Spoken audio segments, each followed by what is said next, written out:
The rain hammered against the tall windows of the Sterling Rose, one of Manhattan's most exclusive restaurants, where a single entree could cost more than what some people earned in a week. Inside, crystal chandeliers cast warm amber light across white tablecloths, and the soft murmur of wealthy diners blended with the delicate clink of silverware against fine china. Grace Williams moved through this world like a ghost. At 47 years old, she had worked as a server and cleaner at the Sterling Rose for nearly 12 years. She knew every corner of the restaurant, every creak in the floorboards, every stain that had been carefully hidden beneath fresh linens. She also knew something else. She was invisible here. The wealthy patrons who filled these tables night after night rarely looked at her. When they did, their eyes slid past her face as if she were part of the furniture. Just another black woman in a plain uniform, clearing plates and refilling water glasses.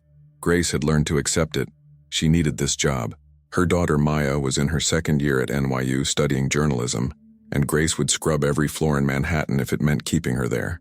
Tonight was a typical Friday evening. The restaurant was fully booked, and Grace moved efficiently between tables, her practiced smile ready whenever a customer needed something. She had just finished clearing table 7 when her manager, Mr. Whitmore, appeared at her elbow. "Table 12 needs attention," he said curtly, barely glancing at her. "The gentleman just left. Clean it quickly. We have another reservation in 20 minutes. Grace nodded and made her way toward table 12 near the large window overlooking Fifth Avenue.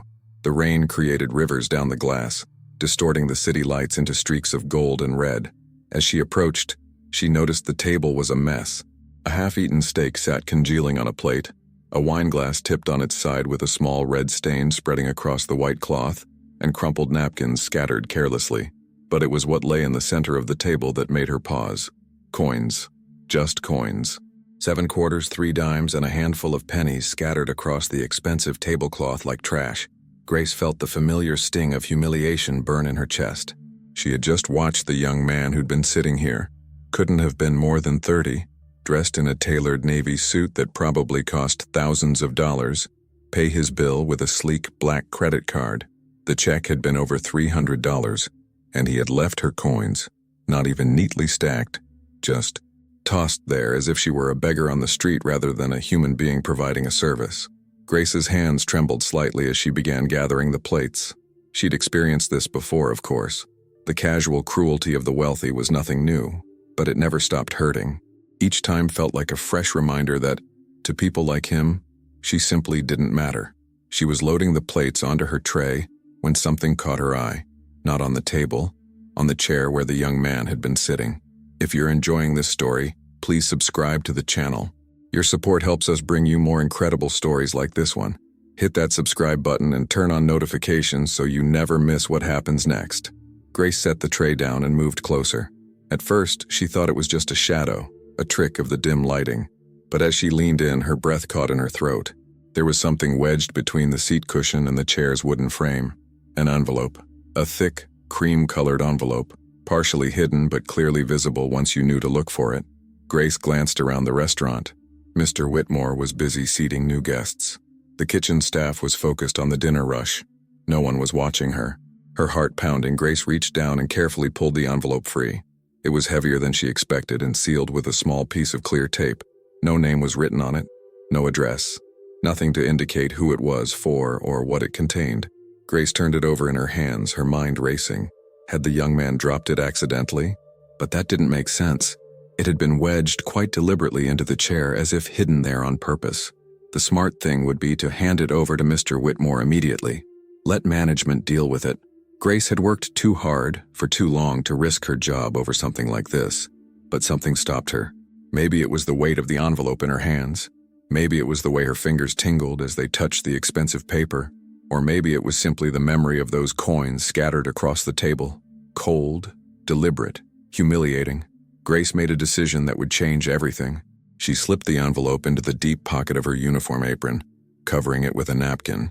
Then she quickly finished clearing the table, gathering the insulting coins last. She dropped them into her other pocket where they clinked together mockingly. "Table 12 is ready," she called to Mr. Whitmore as she carried the loaded tray toward the kitchen. He barely acknowledged her, already focused on seating the next wealthy couple who had just walked through the door, shaking rain from their designer coats. Grace pushed through the swinging kitchen doors. the heat and noise of the busy kitchen washing over her. She deposited the tray at the washing station and then slipped into the small staff bathroom, locking the door behind her. Her hands were shaking as she pulled the envelope from her pocket. For a long moment, she just stared at it, her reflection gazing back at her from the mirror above the sink. She looked tired. The fluorescent lighting highlighted every line on her face, every gray hair she hadn't had time to dye. "What are you doing, Grace?" she thought. "This isn't yours. Give it back." But to whom? The young man had left. He hadn't mentioned forgetting anything, hadn't asked any staff member to check the table. In fact, he had walked out without so much as glancing at her. The woman who had served him water, brought his food, refilled his wine. Grace took a deep breath and carefully peeled back the tape. Inside the envelope were papers, several sheets, folded neatly, and something else. She could feel the distinct shape of a card, maybe a credit card or ID. Her fingers trembled as she unfolded the first sheet. It was a photocopy of a bank check made out to someone named Richard Morrison for the amount of $750,000. Grace's heart stopped.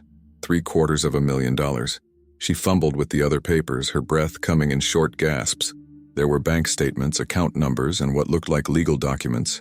And tucked between the papers was exactly what she'd felt. A key card. Not a credit card, but an access card of some kind, the type used for secure buildings. On it, embossed in gold letters, Morrison Financial Group, Executive Access. Grace's mind was spinning. Who was Richard Morrison? Why had the young man hidden these documents in a restaurant chair? And more importantly, had he meant to leave them there? Or was this an accident? A sharp knock on the bathroom door made her jump. "Grace, you okay in there?" It was Maria, one of the other servers. "Whitmore's looking for you. Table 18 needs water." "Coming," Grace called, her voice higher than normal. She quickly stuffed the papers and keycard back into the envelope, sealed it as best she could, and shoved it deep into her pocket. She splashed cold water on her face, took a steadying breath, and opened the door. Maria gave her a curious look. "You look like you've seen a ghost." If only you knew, Grace thought. She made it through the rest of her shift on autopilot, refilling glasses and clearing tables while her mind churned through possibilities. When her shift finally ended at 11 p.m., she changed out of her uniform in the staff room, carefully transferring the envelope to her purse. The rain had lessened to a drizzle as she stepped out onto Fifth Avenue. The city that never sleeps hummed around her, taxis honking, people hurrying past under umbrellas, the glow of 1,000 lit windows reflecting off wet pavement. Grace pulled her coat tighter and began the walk to the subway station. She didn't notice the black sedan that pulled away from the curb half a block behind her. She didn't see the man in the driver's seat, watching her through the rain-streaked windshield, speaking quietly into his phone. "I've got her," he said. The maid took the envelope. "She's heading toward the subway now." A pause as he listened to the voice on the other end. "Understood. I'll follow and report her location. Should I intercept?" Another pause. The man's expression didn't change, but his knuckles tightened on the steering wheel. "Copy that," he said softly. "I'll wait for your signal." The sedan rolled forward through the rain, keeping a careful distance as Grace Williams disappeared down the subway stairs, completely unaware that her life had just become very, very complicated, and that the envelope in her purse was worth far more than $750,000. It was worth killing for. The subway car rattled through the tunnel beneath Manhattan, fluorescent lights flickering as Grace clutched her purse against her chest. At this hour, the train was half empty. A few late-night workers heading home, a couple of teenagers laughing too loudly, an elderly man sleeping against the window. Grace barely noticed them. Her mind was still processing what she'd found. $750,000. Executive access cards, bank statements, legal documents. What had she stumbled into? The rational part of her brain kept screaming to turn it all in to the police.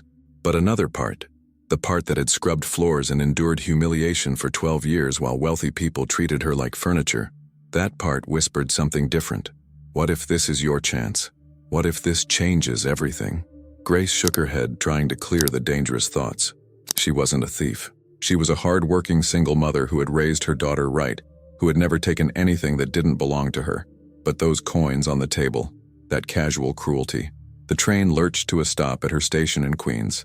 Grace stood, gripping the overhead rail as the doors hissed open. She stepped onto the platform, joining the small stream of people heading toward the exit. She didn't see the man in the gray jacket who had been sitting 3 cars behind her, who now followed at a careful distance, his phone pressed to his ear. Grace's apartment building was a modest pre-war walk-up on a quiet street lined with similar buildings. She had lived here for 8 years, ever since Maya had started high school. It wasn't much, a cramped 2-bedroom with radiators that clanked and water pressure that fluctuated wildly, but it was home. She climbed the 3 flights of stairs, her legs aching after the long shift. As she reached her floor, she noticed Mrs.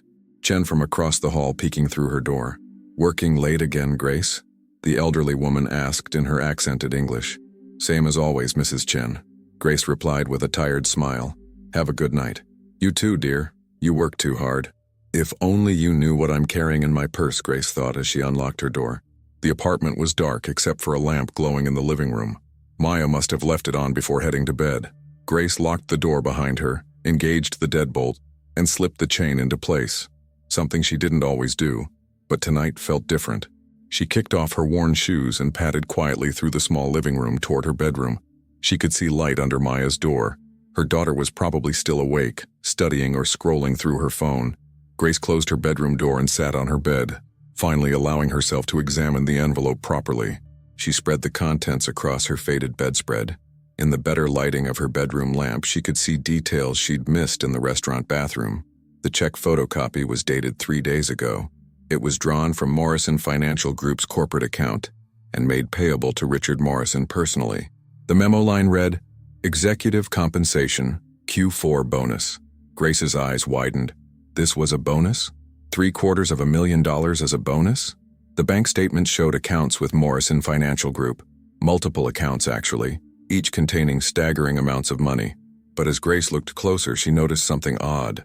Several transactions were highlighted in yellow, with handwritten notes in the margins. Verify source, offshore transfer, legal, check compliance. Someone had been investigating these accounts. The legal documents were even more interesting. They appeared to be internal memos from Morrison Financial Group's compliance department, discussing potential irregularities in the company's overseas investments. Words jumped out at her. Questionable transactions, possible fraud, recommend immediate audit, SEC investigation. Grace's hands trembled as she picked up the access keycard again.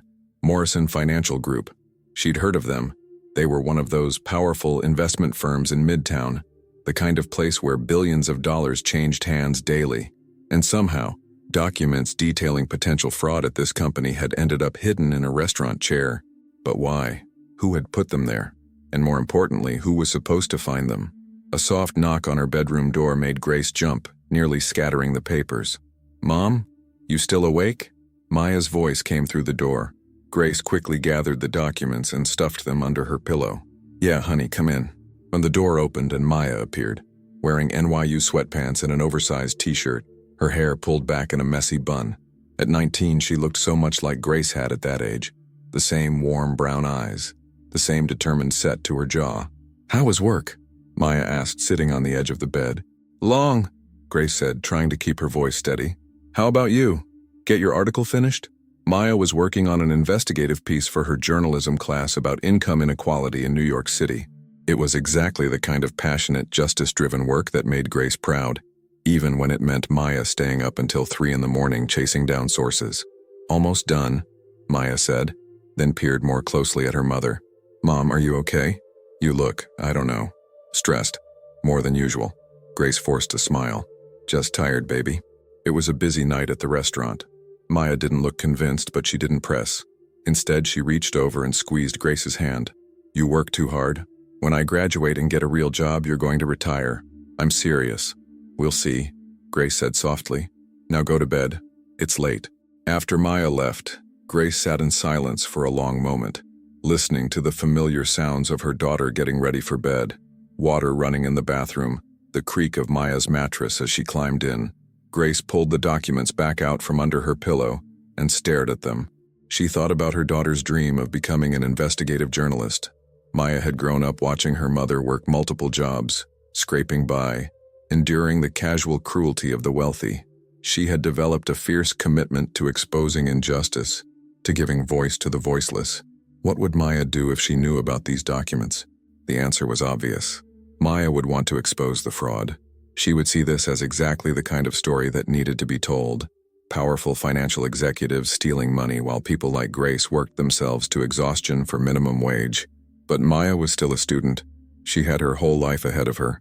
Getting involved in something this big, this dangerous, because Grace was certain now that it was dangerous, could destroy everything Maya was working toward. No, Grace needed to handle this herself. But how? She picked up the access keycard again, turning it over in her fingers. Morrison Financial Group was located in a skyscraper in Midtown. She'd walked past it 100 times on her way to work. The lobby was always filled with men and women in expensive suits, carrying leather briefcases, moving with the confidence of people who controlled vast amounts of money. What would happen if she walked in there with this keycard? Could she even get past security?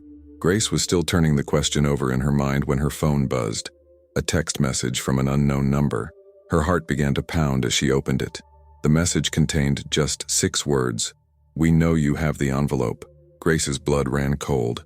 Her hands shaking, she typed back, "Who is this?" The response came immediately. "Someone who can help you or destroy you. Your choice." Before Grace could respond, another message arrived. This time it was a photo. Grace gasped. It was a picture of her, taken tonight, walking down Fifth Avenue in the rain after her shift ended. The angle suggested it had been taken from a car. They had been following her. Another message. "The envelope contains evidence of a crime worth millions.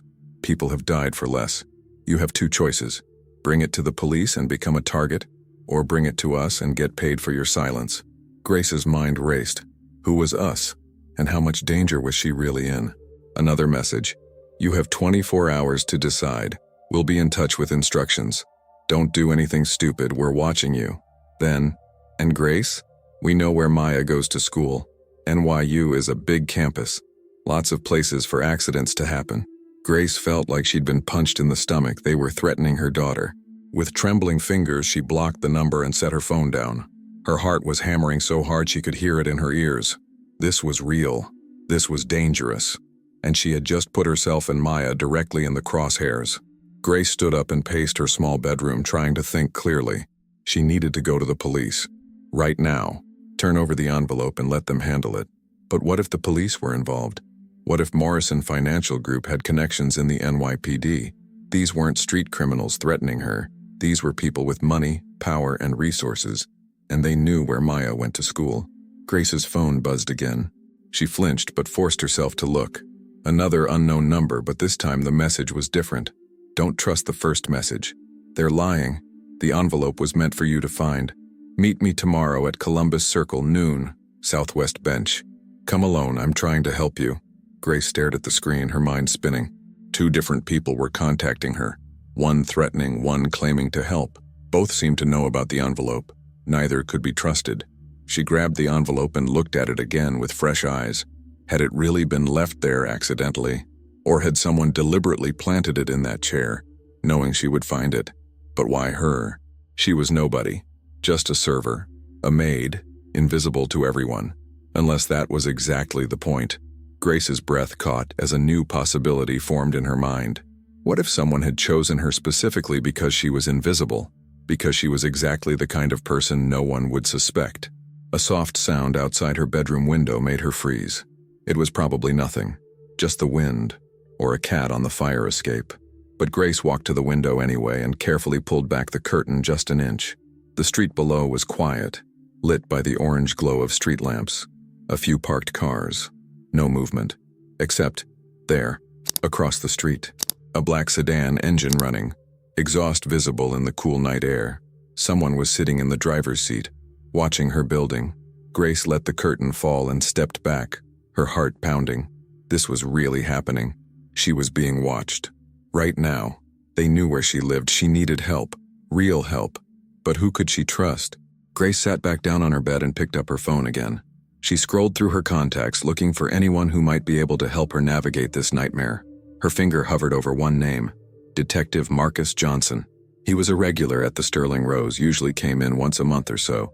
He'd always been kind to her, treated her like a person rather than a servant. They'd even had a few brief conversations about his work. He was with the NYPD's Financial Crimes Unit. Financial crimes. Exactly what these documents seemed to detail. Could she trust him? She barely knew him. But right now he was the only person she could think of who might understand the situation and actually have the power to help. Grace took a deep breath and composed a text message. Detective Johnson, this is Grace Williams from the Sterling Rose. I'm sorry to contact you so late, but I've stumbled into something serious and I think I need help. Could we talk tomorrow? It's urgent. She stared at the message for a long moment before hitting send. The reply came faster than she expected. Grace? Everything okay? I can meet you tomorrow morning. 8 a.m. at the diner on 53rd? Is this about someone at the restaurant? Grace typed back, yes to 8 a.m. And no, it's much bigger than the restaurant. Thank you, detective. Call me Marcus. See you at 8. Stay safe tonight. Grace set her phone down and exhaled slowly. She had 12 hours until she could meet with Marcus.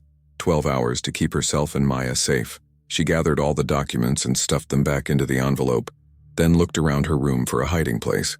Under the mattress was too obvious. In a drawer could be found too easily. Her eyes landed on the loose floorboard near her closet. It had been there since they moved in. A minor annoyance she'd never bothered to fix. Perfect. Grace pried up the board, slipped the envelope into the gap, and pressed the board back into place. She dragged her laundry basket over it for good measure. Then she turned off her light and lay in bed, fully clothed, staring at the ceiling. Sleep was impossible. Every sound made her jump. Every car passing on the street below. Every creak of the old building settling. At some point around 3 in the morning, she finally drifted into an uneasy doze. She didn't hear the fire escape window in the living room slide open, just a crack. She didn't hear the soft footsteps moving through her apartment. She didn't know that someone was inside until a gloved hand clamped over her mouth and a voice whispered in her ear, "Don't scream, Grace. We need to talk." Grace's scream died in her throat, muffled by the gloved hand pressed firmly against her mouth. Her eyes flew open in the darkness, her body frozen with terror as the weight of another person pinned her to the bed. "Quiet," the voice whispered urgently. It was male, young, and surprisingly scared. "I'm not here to hurt you. I'm here to warn you. Please, don't scream. Your daughter is in the next room. Do you want her to get involved in this?" At the mention of Maya, Grace stopped struggling. Her eyes adjusted to the darkness, making out the silhouette of a man leaning over her. He was wearing dark clothes and what looked like a baseball cap pulled low over his face. "I'm going to move my hand," he said quietly. "If you scream, we're both dead, understand? Nod if you understand." Grace nodded, her heart hammering against her ribs. Slowly, the hand lifted from her mouth. Grace gasped for air, every muscle in her body tense and ready to fight or flee. "Who are you?" she whispered, her voice shaking. "My name is Connor Blake. I worked at Morrison Financial Group. I'm the one who left the envelope in the restaurant." Grace's mind reeled. "You? The young man at table 12? "Yes." Connor moved back slightly, giving her space but still blocking the door. "I needed someone to find those documents. Someone they wouldn't suspect. Someone invisible." The words stung, even though Grace had thought the same thing herself hours earlier. "You used me," she said, anger cutting through her fear. "I saved you," Connor shot back. "Do you have any idea what's in that envelope? What those people are capable of? Then why give it to me at all?" Grace demanded, her voice rising. "Shh!" Connor glanced nervously toward her door. "Because I'm being watched. My apartment is bugged. My phone is tapped. My car has a GPS tracker. I can't go to the police or the FBI without them knowing, but you..." He paused, and even in the darkness, Grace could sense his desperation. "You're nobody to them. You could slip under their radar." "I'm nobody," Grace repeated flatly. "Right. Just some invisible black maid you could use. That's not..." Connor stopped, seemed to struggle with something, then continued in a rush. "Okay. Yes. That's exactly what I thought. I needed someone they wouldn't notice. And when you served my table, I'm sorry. I know how that sounds. But I'm trying to expose a massive fraud scheme and I'm running out of time." Grace sat up slowly, keeping her distance from him. "Start from the beginning. What fraud? Who's they?" Connor pulled off his cap and ran his hand through his hair. A nervous gesture. In the faint light from the street lamp outside, Grace could see he was probably around 30 with sharp features and exhausted eyes. I was a junior analyst at Morrison Financial Group," he began.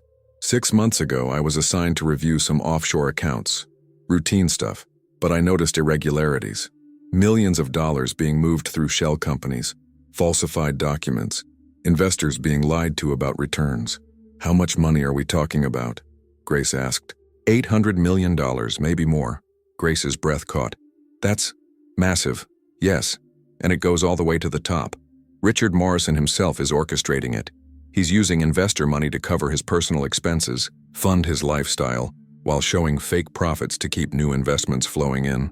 It's a Ponzi scheme, Grace said, the pieces clicking together. She'd read about these in the newspapers, wealthy executives stealing from their own clients. Exactly, Connor confirmed. And when it collapses, and it will, thousands of people will lose their life savings. Retirement funds, college funds, everything. So go to the SEC, the FBI.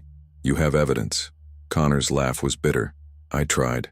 3 months ago, I went to my supervisor thinking he'd help me report it. 2 days later, I was called into Richard Morrison's office. He knew everything I'd found. He offered me 2 choices. Take a promotion and keep quiet, or have an accident. Grace shivered. He threatened you. Worse. He showed me files on everyone I care about. My parents in Seattle, my sister in college, her schedule, her route to class, everything. He made it very clear what would happen if I talked. So you took the promotion? I pretended to, started acting like I was on board, but I've been collecting evidence for months, documenting everything. Those documents in the envelope are just the beginning.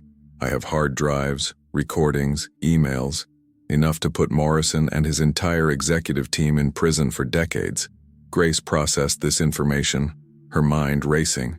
But if you have all that evidence, why not just leak it anonymously?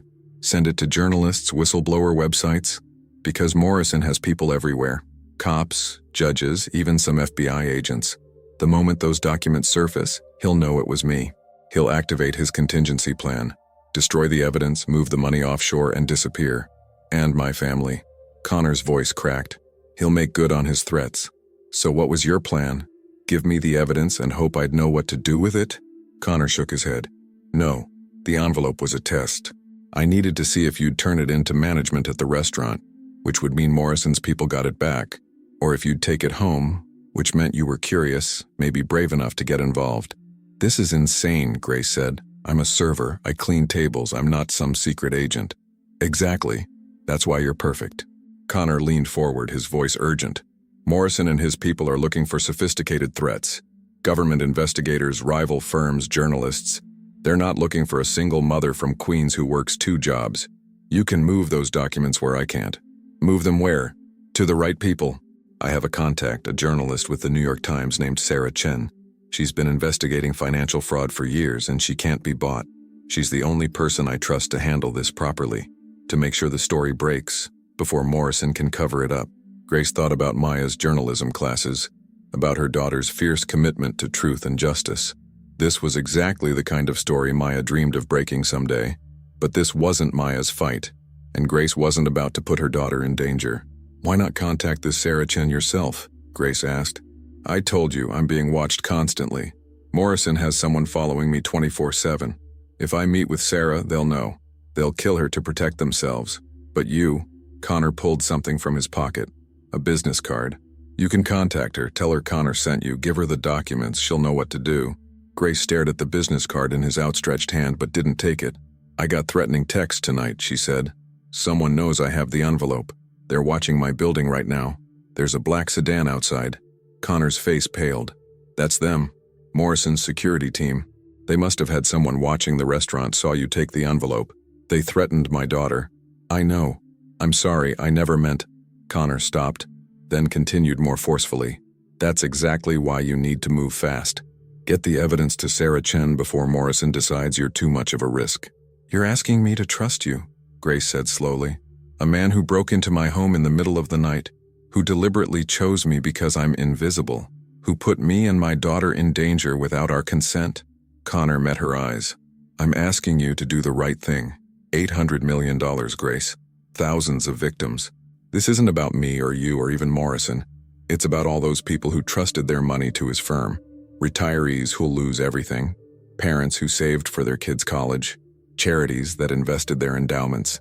Grace thought about her own struggles, about working herself to exhaustion while people like Morrison stole millions without consequence, about the casual cruelty of those coins on the table, thrown down like she was less than human.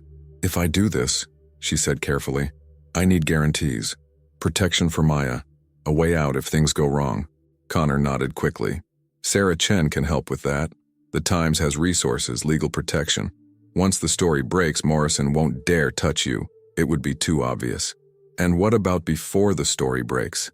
What about the next 24 hours when Morrison's people are watching my apartment? You'll need to lose them. Tomorrow morning, take your normal route to work.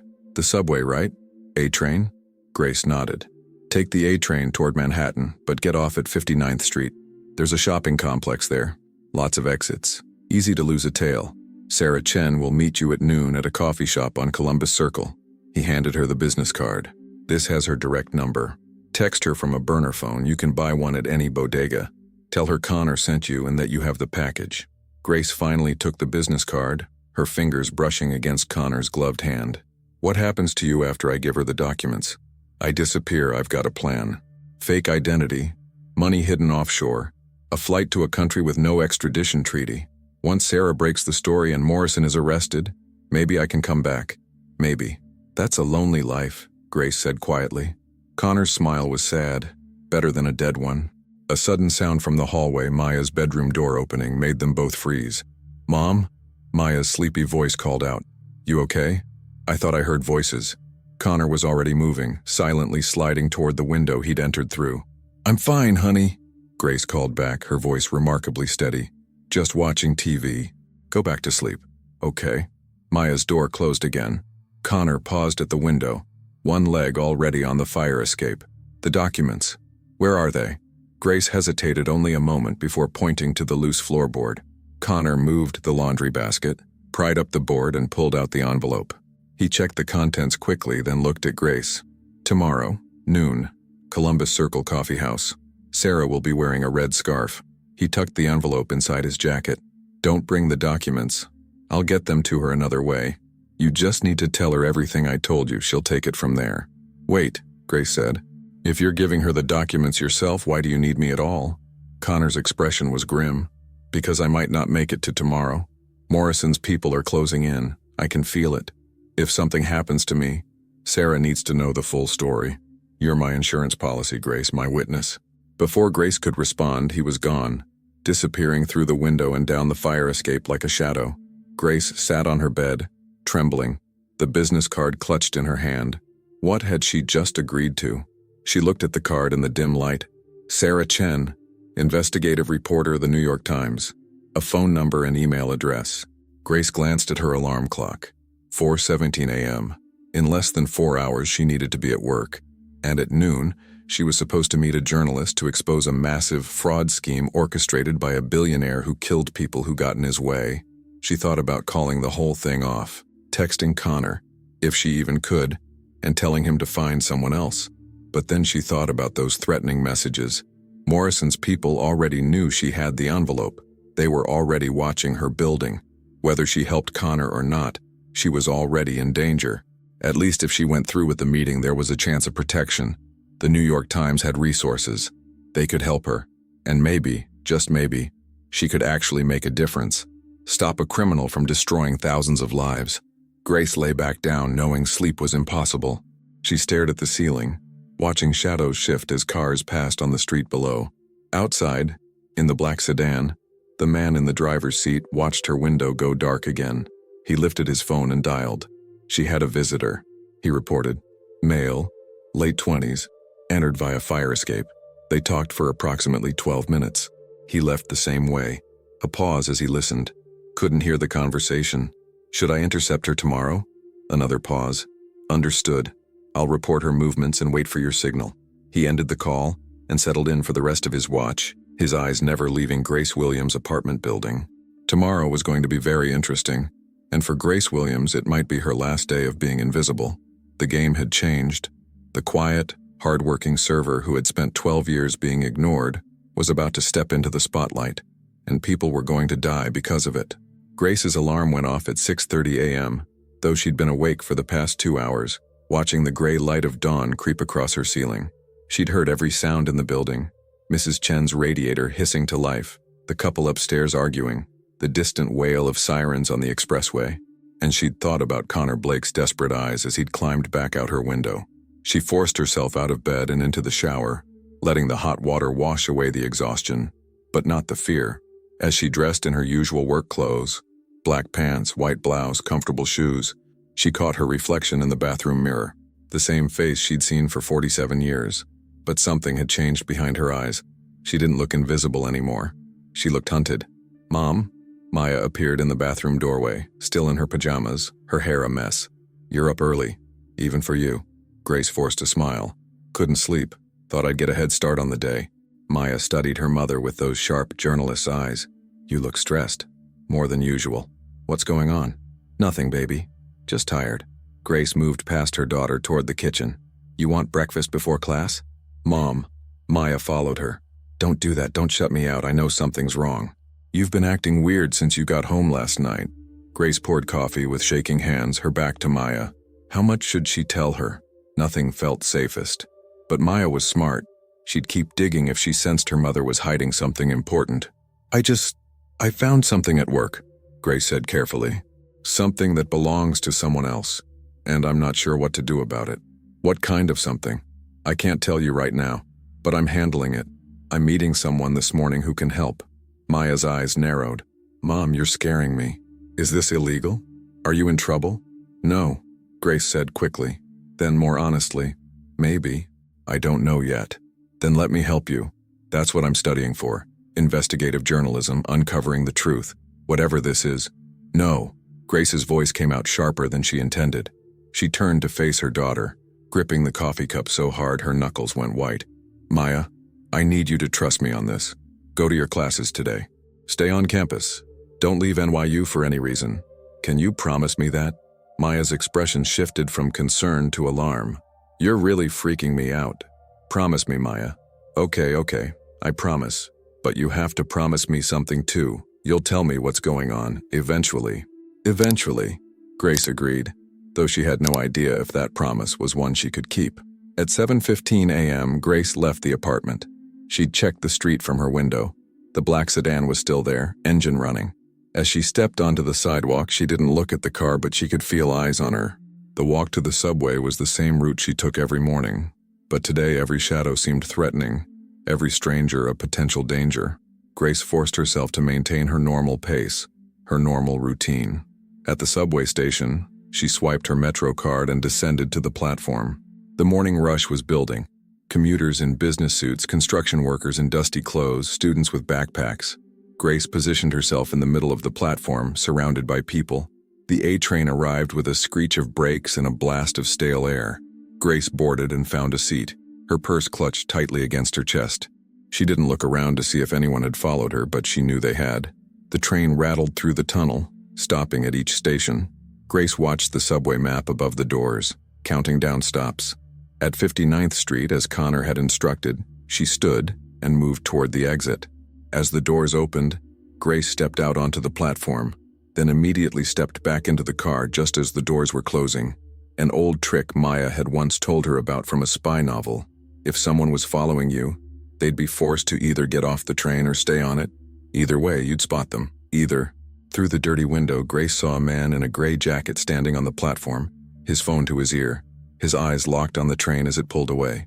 Grace's heart hammered. Connor was right. They were definitely following her.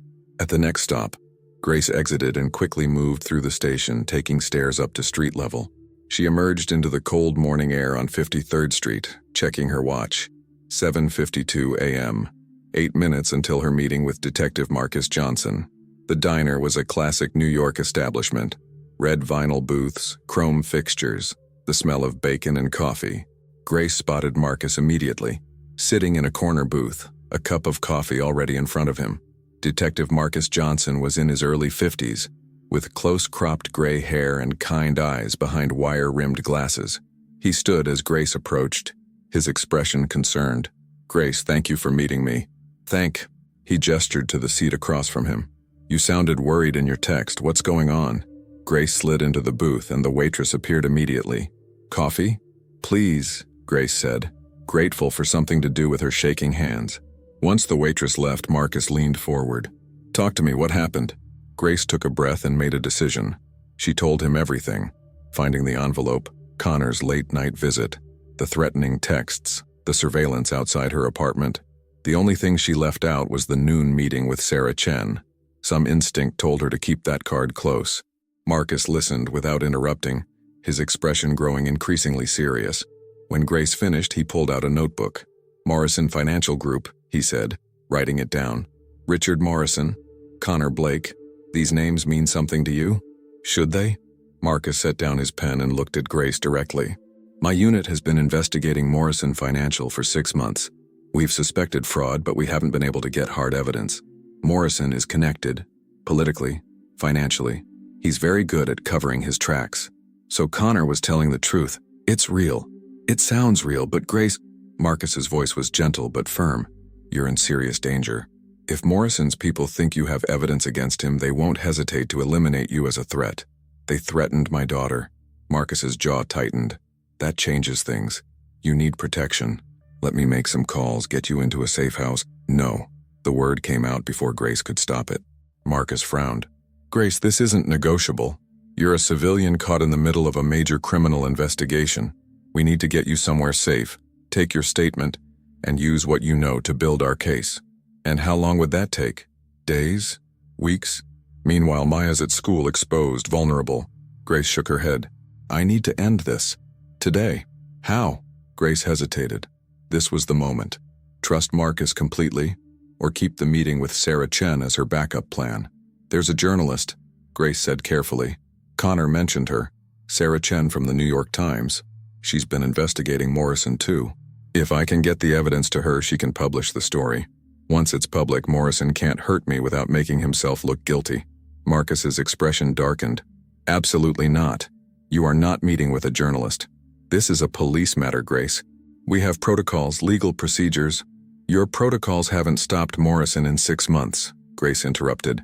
"Connor said Morrison has people in the NYPD. How do I know I can trust you?" The question hung in the air like a slap. Marcus sat back, his face carefully neutral. "That's fair. You don't know me well enough to trust me completely.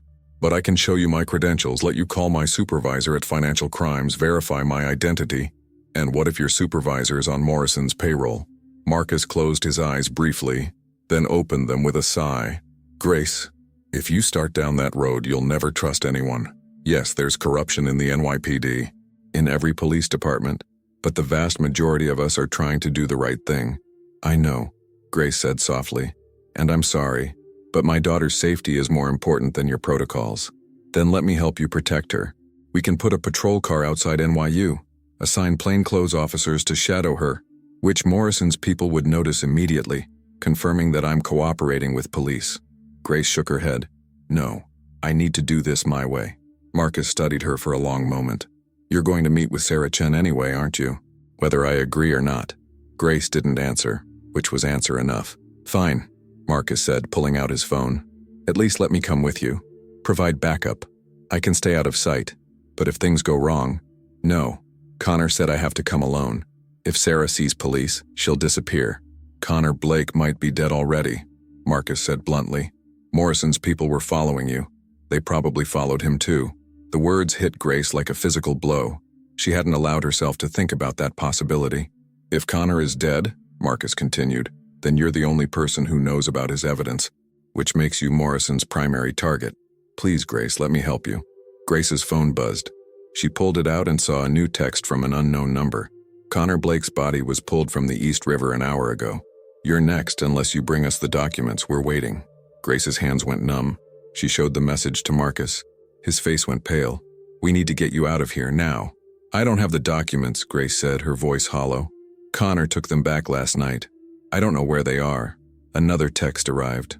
"Liar. We saw him leave your apartment empty-handed. You're holding them for him. Bring them to Pier 76 West Side, 10 a.m. Come alone or your daughter dies." Marcus grabbed Grace's arm. "This is a trap. They're going to kill you whether you bring the documents or not. But if I don't go, they'll hurt Maya. We won't let that happen. I'll call NYU security right now, have them lock down the campus." Marcus was already dialing his phone. Grace's mind raced. Connor was dead. The documents were gone. Connor must have hidden them somewhere before he died, or Morrison's people already had them. Either way, she had nothing to trade. But Morrison's people didn't know that. They still thought she had the evidence, which meant she had one chance to end this. "I'm going to the pier," Grace said. "That's suicide." No, it's a distraction. Grace's voice was steadier than she felt. While Morrison's people are focused on me at Pier 76, Sarah Chen can break the story. Connor must have gotten the documents to her before he died. That's why they killed him. He'd already passed them on. You don't know that. It's the only thing that makes sense. Connor was smart. He wouldn't have come to my apartment without a backup plan. Grace stood up. I need you to do something for me, Marcus. At exactly noon, call Sarah Chen at the New York Times. Tell her Connor Blake is dead and that she needs to publish whatever he gave her immediately. Today. Can you do that? Marcus stood too, his expression torn between professional duty and human concern. Grace, I can't let you walk into a death trap. You're not letting me do anything. I'm choosing this. Grace met his eyes. My whole life, I've been invisible. Just another face in the background. But right now, I'm the only thing standing between Morrison and getting away with his crimes. So I'm going to be visible. I'm going to make noise. And I'm going to give Sarah Chen the time she needs to publish the truth. This is insane. This is justice.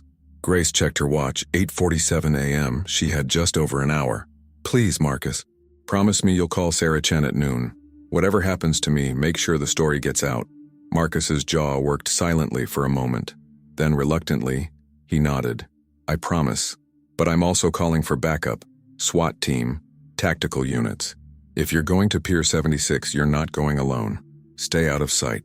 If Morrison's people see police, they'll panic and people will die. Agreed, but Grace... Marcus grabbed her hand. Don't be a hero. If you get a chance to run, you run. Understand? Grace squeezed his hand in return. Thank you, Marcus, for believing me. She left the diner and stepped out into the cold morning air. The city was fully awake now. Taxis honking, people rushing past, the grinding symphony of New York going about its business. Grace checked her phone one more time. The threatening messages were still there. Connor Blake's body was pulled from the East River an hour ago.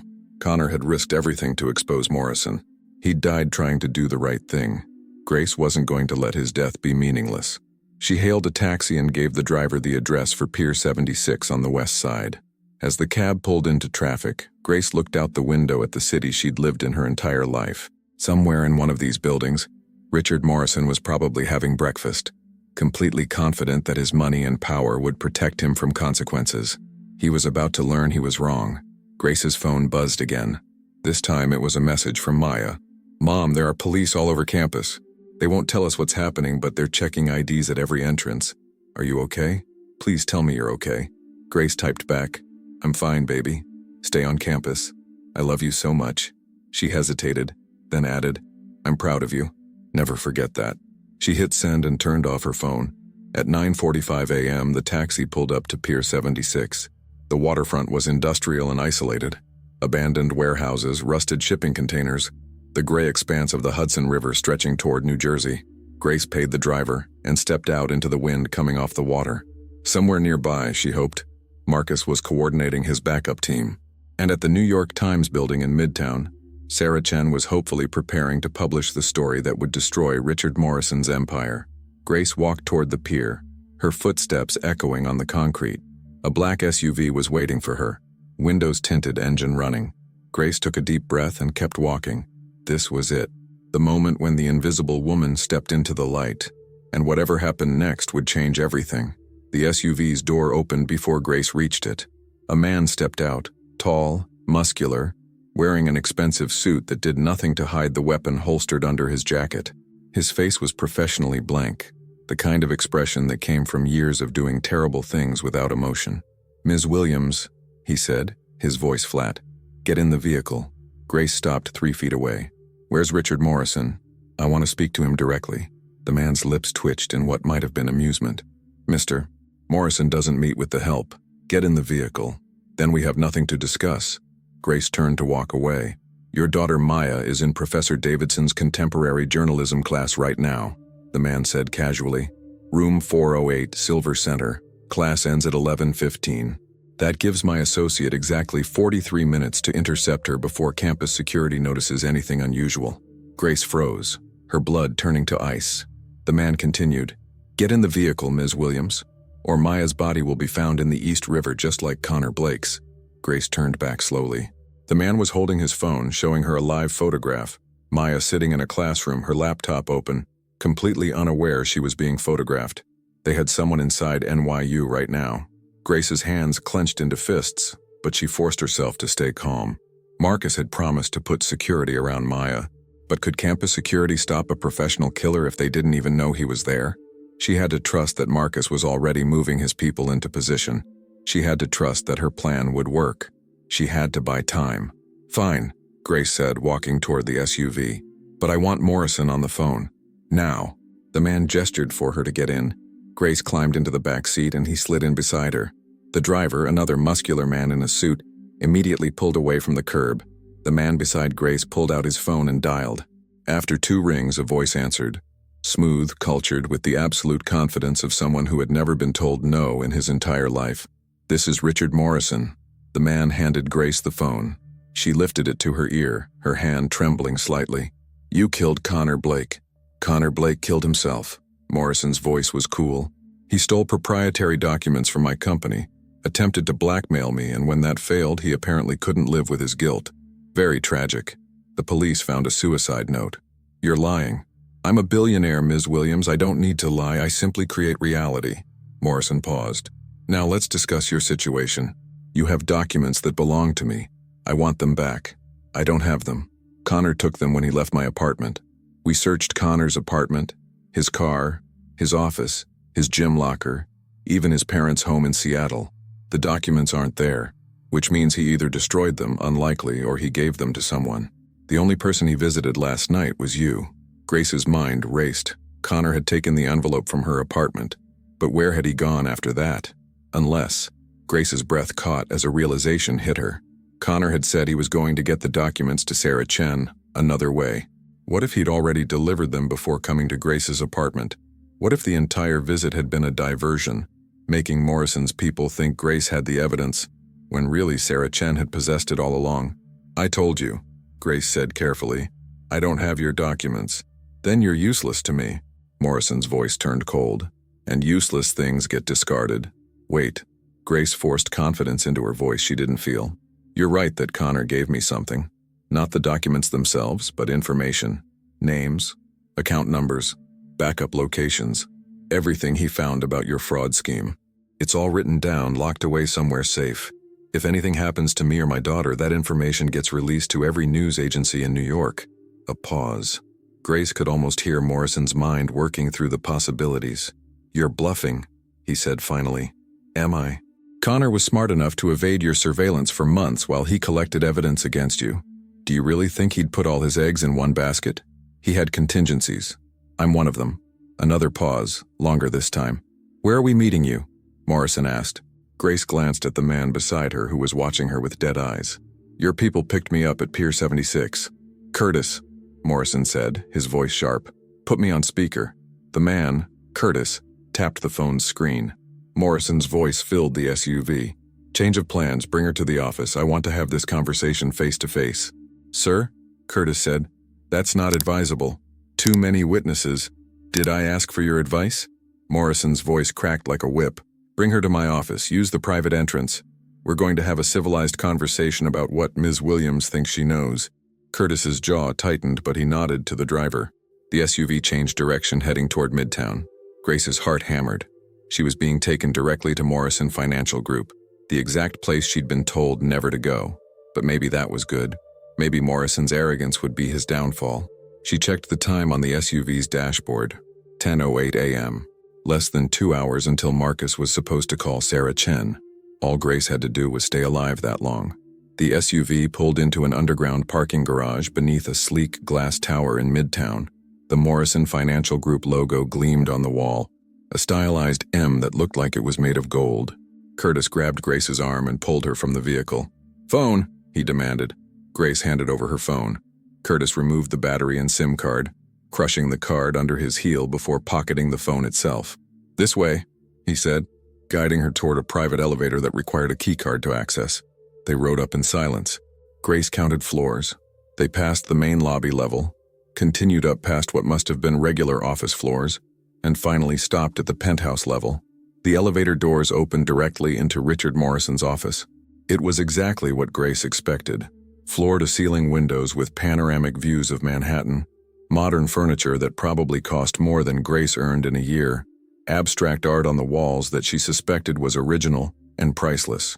And behind a massive desk sat Richard Morrison himself. He was younger than Grace expected, maybe 50, with silver hair styled perfectly, wearing a suit that looked like it had been tailored specifically for his body. His face was handsome in that smooth, ageless way that came from expensive skincare and probably surgery. But it was his eyes that caught Grace's attention. They were completely cold, like looking into the eyes of a shark. "Ms. Williams," Morrison said, standing and gesturing to a chair across from his desk. "Please sit. Can I offer you anything? Coffee? Water?" "I want you to leave my daughter alone," Grace said, remaining standing. Morrison smiled, a practiced expression that didn't reach his eyes. "Of course. That's why you're here. So we can reach an understanding." He sat back down and steepled his fingers. "Now, let's be honest with each other. Connor Blake was a disturbed young man who became obsessed with conspiracy theories about my company. He fabricated documents, made wild accusations, and when confronted with his lies, he took his own life. Tragic, really. He didn't fabricate anything," Grace said. "You're running a Ponzi scheme. $800 million stolen from investors, shell companies, offshore accounts, falsified reports. Connor had proof of all of it." Morrison's expression didn't change. "That's a very serious accusation. Do you have any evidence to support it?" Connor had the evidence. Connor is dead, and without evidence, accusations are just words. Morrison leaned forward. "Here's what I think happened, Ms. Williams. Connor approached you at the restaurant where you work. He spun you some story about fraud and corruption, trying to recruit you into his paranoid fantasy. Maybe he seemed convincing. Maybe he even gave you some papers that looked official. But then he realized his plan wasn't working, and he killed himself. That's not... And now you're worried," Morrison continued smoothly, "because you took something from my employee and you're afraid you might be in legal trouble. You might even lose your job. Your daughter's tuition at NYU is expensive, isn't it? How would you pay for that without your income from the Sterling Rose?" The threat was delivered so casually that it took Grace a moment to register it. "You're threatening my daughter's education now?" she said, anger cutting through her fear. "I'm simply pointing out facts," Morrison replied. "You're in a precarious position, Ms. Williams, but it doesn't have to be. I'm a reasonable man. I'm willing to forgive this entire misunderstanding. In fact, I'm willing to help you. A generous bonus for your trouble, let's say $50,000. Enough to cover Maya's tuition for the year. All you have to do is give me whatever Connor gave you, sign a non-disclosure agreement, and go back to your normal life." Grace stared at him. He was actually trying to buy her off. After killing Connor. After threatening Maya. "You think I want your money?" Grace said quietly. "Everyone wants money, Ms. Williams. That's what I've learned in 30 years of business. Everyone has a price. Yours happens to be $50,000 and your daughter's safety." Morrison opened a drawer in his desk and pulled out a folder. "The paperwork is already prepared. Sign it, tell me where the documents are, and walk out of here a wealthy woman by your standards." "And if I refuse?" Morrison's pleasant expression finally cracked, revealing the monster underneath. "Then Curtis will drive you to a location where your body will never be found, and Maya will have a terrible accident on her way home from class." These things happen in New York City. Tragically common, really. Grace's hands trembled, but not from fear anymore. From rage. This man, this monster in an expensive suit, had spent his entire life taking whatever he wanted, hurting whoever got in his way, completely confident that his money would protect him from consequences. "I can see you're upset," Morrison said, his pleasant mask sliding back into place. "I understand. This is overwhelming. Curtis, get Ms. Williams some water. Let's all take a breath and discuss this rationally." Curtis moved toward a small bar area in the corner of the office. And in that moment of distraction, Grace made her move. She lunged across Morrison's desk and grabbed his computer keyboard, yanking it toward her. Morrison shouted in surprise, reaching for the keyboard, but Grace was faster. She hit one key, the spacebar, and Morrison's computer screen lit up. It had been unlocked. He'd been working when she arrived, and on the screen was an email, partially composed, addressed to someone named J. Patterson with the subject line, "Liquidate offshore accounts immediately. Federal audit incoming." Grace had approximately 2 seconds to read it before Curtis grabbed her from behind, slamming her against the desk hard enough to knock the breath from her lungs. "Stupid," Curtis growled in her ear. "Very stupid." But Grace was smiling through the pain. because she'd seen something else on Morrison's screen, something that changed everything. A folder labeled, Blake Evidence, Destroy. Connor's documents were here, in Morrison's office, on his computer. Morrison stood, his face twisted with fury. That was your last mistake, Ms. Williams. He looked at Curtis. Take her to the warehouse, make it look like an accident, and send someone to NYU. No need. A new voice interrupted. Everyone turned toward the elevator. The doors had opened silently while they'd been focused on Grace, and standing in the elevator were 5 people, 4 FBI agents in tactical gear with weapons drawn, and Detective Marcus Johnson. Richard Morrison, Marcus said, stepping forward with his badge displayed. You're under arrest for fraud, racketeering, and conspiracy to commit murder. Get your hands where I can see them. Morrison's face went pale. This is outrageous. I want my lawyer. Your lawyer is already in custody, one of the FBI agents said. Turns out he was helping you launder money. Not great legal advice.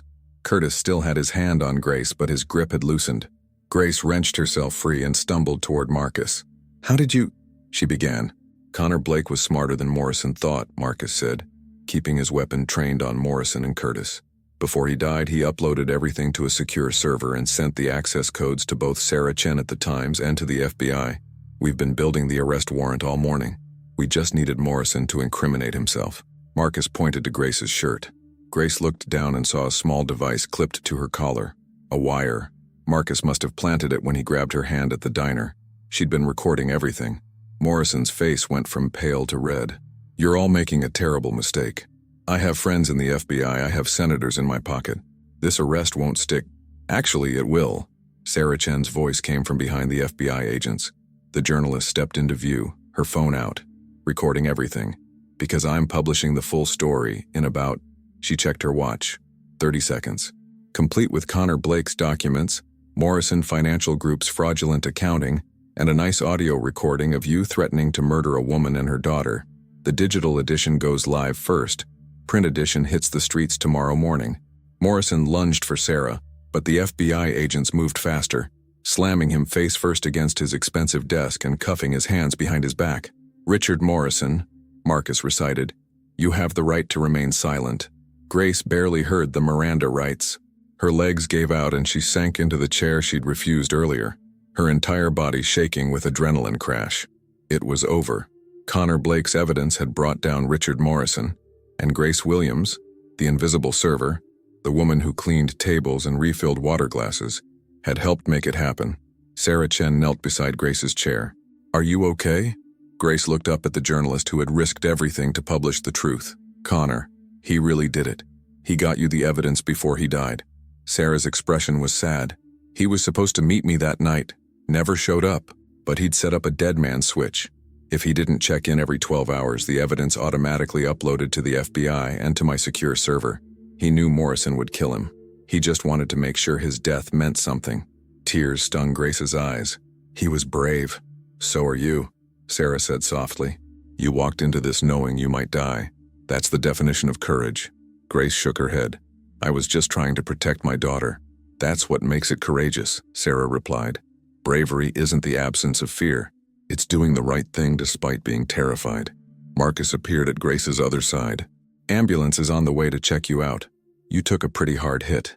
I'm fine, Grace said, though her ribs ached where Curtis had slammed her against the desk. Maya, is she safe? Maya is perfectly safe. Campus security grabbed Morrison's man before he could get anywhere near her. Marcus smiled. Your daughter is asking about you, by the way. She wants to know what the hell is going on. Grace laughed, a slightly hysterical sound. I guess I owe her an explanation. I think you owe her a hell of a story, Sarah said. And when you're ready to tell it, I'd love to interview you. The human side of this, how an everyday working woman brought down a corrupt billionaire. People need to hear that. Grace thought about it. For 12 years, she'd been invisible. Maybe it was time to be seen. Okay, she said. But I get to approve the final article before it publishes. Sarah grinned. Deal. As the FBI agents led Morrison and Curtis toward the elevator in handcuffs, Morrison turned and locked eyes with Grace one final time. You're nobody, he said, his voice dripping with venom. A servant. A maid. You think this changes anything? People like me always win. Grace stood up, wincing at the pain in her ribs, and walked toward him until they were face to face. My name is Grace Williams. she said clearly. "And I'm the woman who destroyed you." Morrison's expression twisted with rage, but the FBI agents pulled him into the elevator before he could respond. Grace watched the elevator doors close, sealing Morrison away. Then she pulled out her phone. Marcus had retrieved it from Curtis and replaced the SIM card, and dialed Maya. Her daughter answered on the first ring. "Mom, what is happening? There are FBI agents everywhere, and someone said you were involved in taking down some billionaire fraud guy, and I have like 1,000 questions." "I know, baby," Grace said, a genuine smile spreading across her face. "And I'll answer every single one. But first, I need to tell you something important." "What?" "I love you. And I'm so proud of the woman you're becoming. You're going to be an amazing journalist."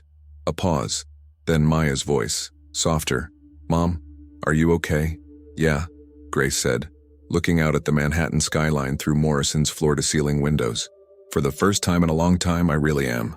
3 weeks later, Grace Williams walked through the doors of the Sterling Rose for the last time. The restaurant looked the same. Crystal chandeliers, white tablecloths, the soft murmur of wealthy diners. But everything had changed. Mr. Whitmore stood near the host stand, his expression uncomfortable. "Grace, we need to talk."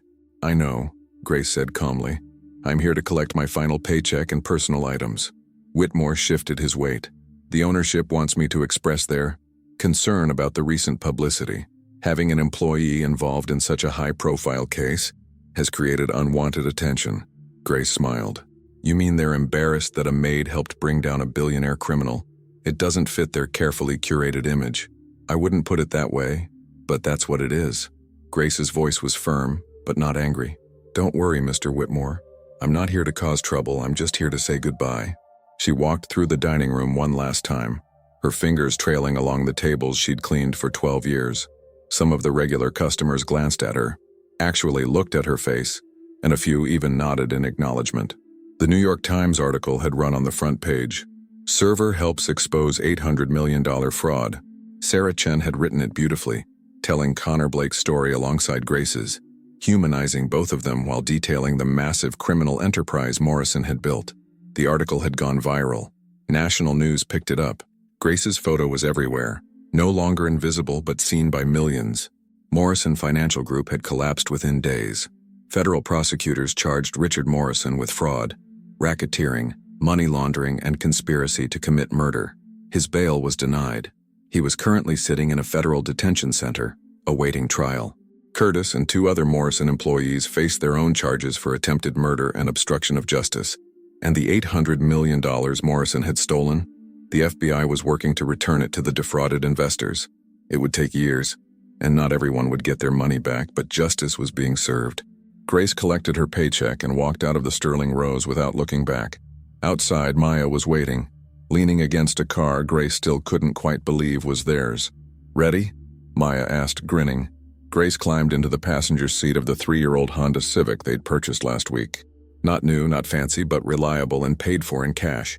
The reward money from the FBI's whistleblower program had been substantial, 10% of the recovered funds. Grace's portion came to almost $3 million. $3 million. It still didn't feel real. "Where to?"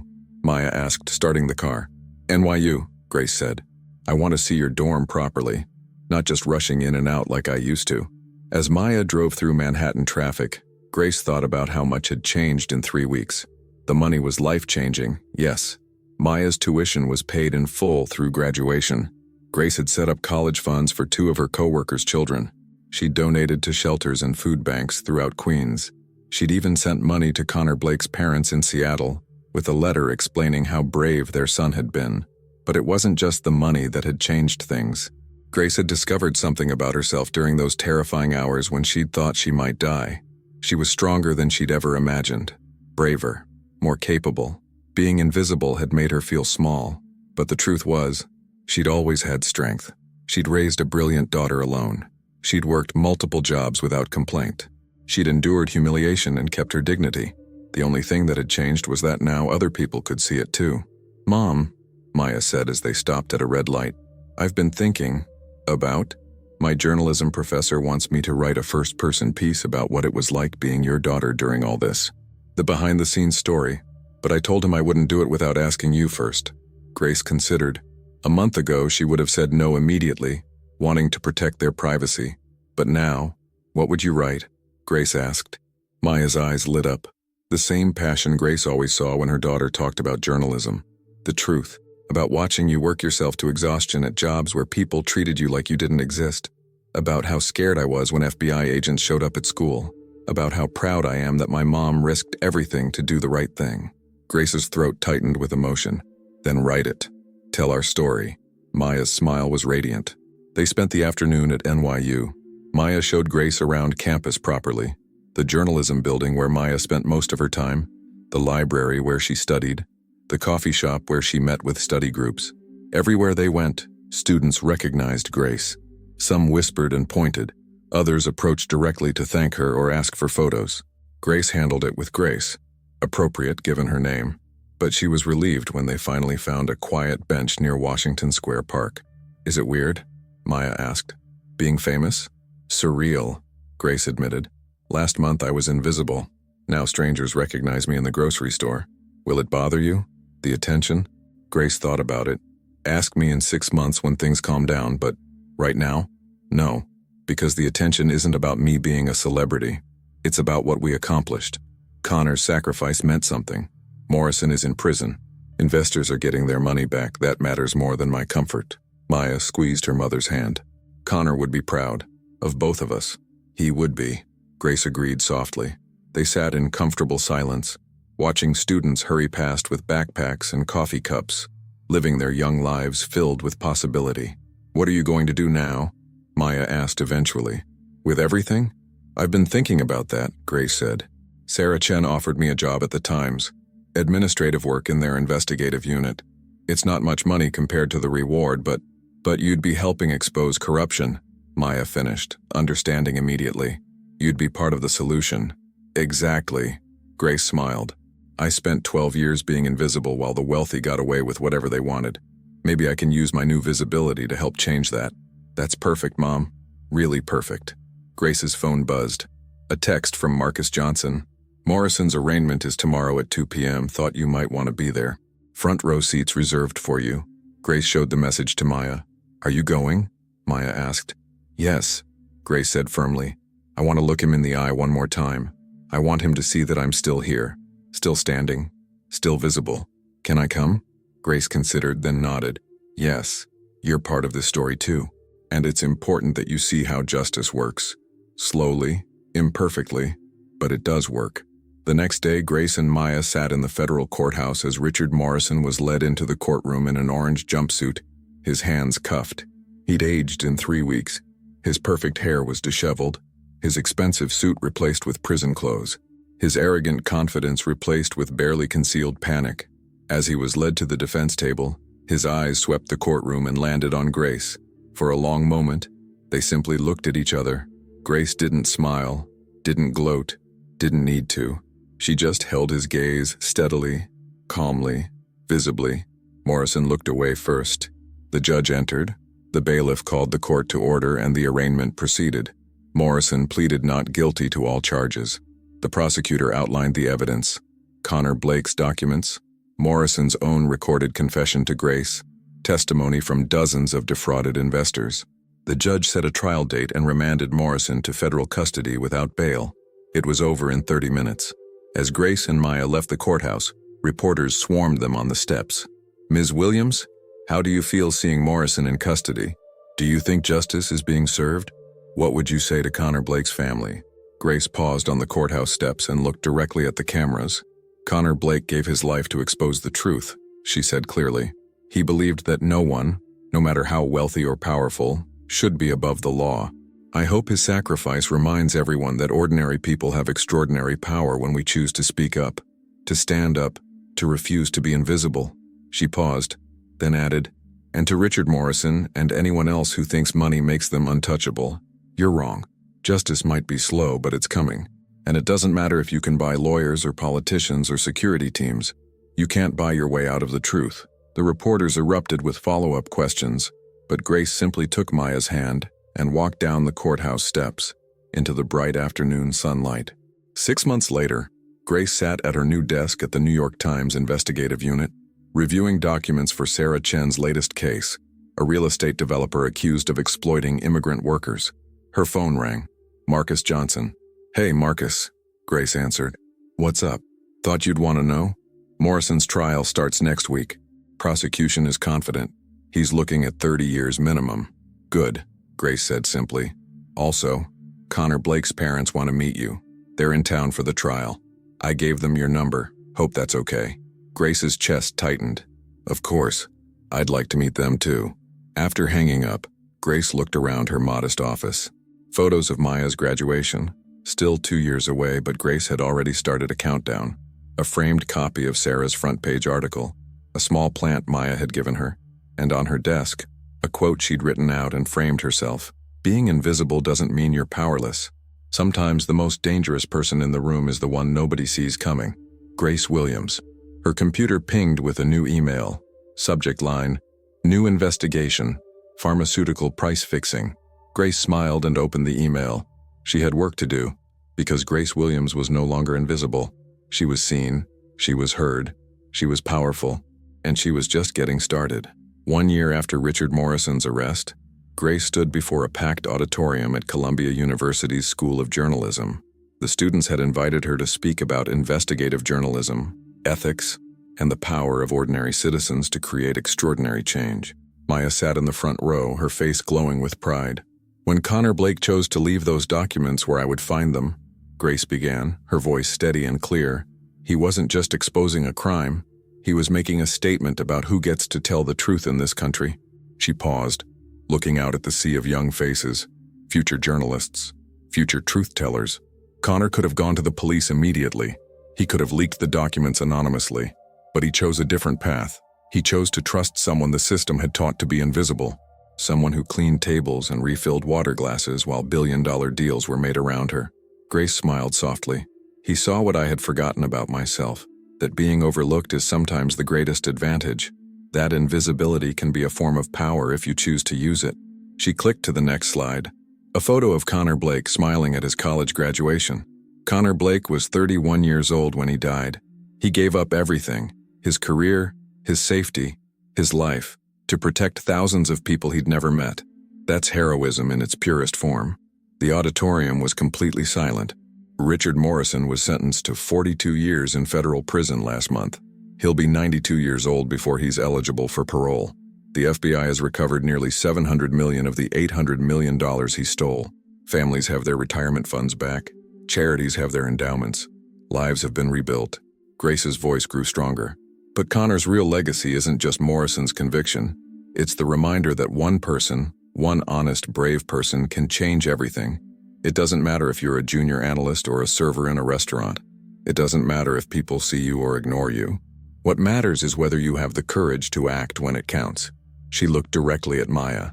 "My daughter is studying journalism because she believes in the power of truth. All of you are here for the same reason. So I challenge you. When you leave this university and start your careers, remember Connor Blake. Remember that the biggest stories aren't always in boardrooms and political offices. Sometimes they're in the margins, told by people the world has trained you not to see."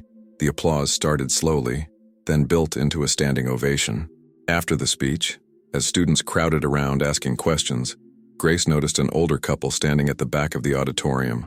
Her heart recognized them before her mind did. Connor's parents. Grace excused herself and walked toward them. Mrs. Blake's eyes were red-rimmed but smiling. Mr. Blake held his wife's hand tightly. "Ms. Williams," Mrs. Blake said, her voice thick with emotion. "Thank you for everything, for honoring our son, for making sure his death meant something." Grace embraced her, tears streaming down both their faces. "He saved my life," Grace whispered. "In more ways than one. He reminded me that I mattered, that I was seen. He'd be so happy about that," Mr. Blake said gruffly. Connor always rooted for the underdog, always believed everyone deserved dignity and justice. They talked for over an hour, sharing stories about Connor, his childhood dreams, his fierce sense of right and wrong, his terrible jokes, his love of old movies. As they prepared to leave, Mrs. Blake pressed something into Grace's hand. A small pin, Connor's College Journalism Honor Society badge. "He'd want you to have this," she said. "You finished what he started." Grace clutched the pin, feeling its weight. "We finished it together," she corrected gently. "Connor, me, Detective Johnson, Sarah Chen, all the FBI agents who built the case. Justice isn't a solo effort. It takes a community of people brave enough to stand up. That night, Grace sat in her apartment, a nicer place now in a safer neighborhood but still modest by choice, and pinned Connor's badge to her bulletin board next to her Times employee ID. Maya appeared in the doorway with 2 mugs of tea. "Mom," she said, handing Grace a mug. "I've been accepted to the Times summer internship program. Sarah Chen personally recommended me." Grace's face lit up. "Maya, that's incredible." "I'm going to write stories that matter," Maya said, her voice fierce with determination. "Like you did. Like Connor did. I'm going to give voice to people who've been silenced." Grace pulled her daughter into a tight embrace. "You already are, baby. You already are." Later, alone in her room, Grace opened her laptop and began typing. She'd been working on a memoir. Her publisher was calling it Invisible No More, How One Woman Brought Down a Billionaire. She wrote, "Connor Blake taught me that courage isn't about being fearless, it's about being terrified and acting anyway. It's about seeing injustice and refusing to look away, even when looking away would be safer, easier, more comfortable. I was invisible for 47 years. And then, for one critical moment, I chose to be seen. That choice changed everything. If you're reading this and you feel invisible, know that you're not. You're powerful. You're necessary. You're exactly who the world needs to create change. Don't wait for permission to speak up. Don't wait for someone more qualified, more connected, more powerful. You are enough. Your voice matters. Your truth matters. Be seen, be heard, be brave, and change the world." Grace saved the document and closed her laptop. Outside her window, New York City glowed with a million lights, each one representing a story, a struggle, a triumph. Grace Williams smiled. She was no longer invisible, and she would never be invisible again.